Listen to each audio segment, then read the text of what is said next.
ငါဘွားမှာဇာလောက်တိပေါင်ပန်းဇာလောက်တိခေါင်းရတိုက်တဲ့ဘွားမှာတောင်းနဲ့တရားဝိပေါ်နေရတယ်လေနေပြီးဝဲဆိုင်အောင်မငယ်ကြီး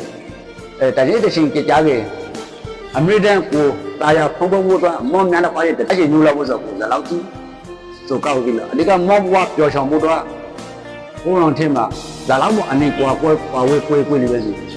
မောဆိုင်ချတာကြီးရနေပြီးဝဲဇာတုံနဲ့မတခါတယောက်နဲ့ဇာလောက်မဖုံးတော့ဘိုးပေါ်မှာတိတ်ဆာရှိဆိုစပတ်ခွန်ကိုအမေတဲ့ဟိုတင်းနေချောင်းနေပြီးဝဲမောင်တော်ဟိုတဲ့မှာအားလုံး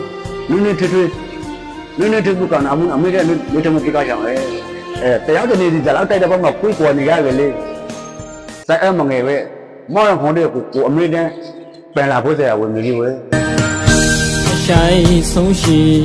မိတာကိုသူစားပြိုးလို့ငကိုတူဆိုင်ရောနဲ့တပိတရဝေးနေရခါရူတောင်ညိုးတစ်ဖက်ခဲမှာမောတယောက်ပြောနေလားစာမလားတတော်မကောင်းကောတင်ညာအယောဟောင်းကခါအမောင်ကူရာအကျွင်းချိုင်ဆုံးပါသာပီတင်စိန်ဒီအပေါင်းဟမှာတဖို့ဖို့ကတိစကားဟာရီတိုက်စာတို့တောက်ပုံမှာမုံဖို့ဆိုရီက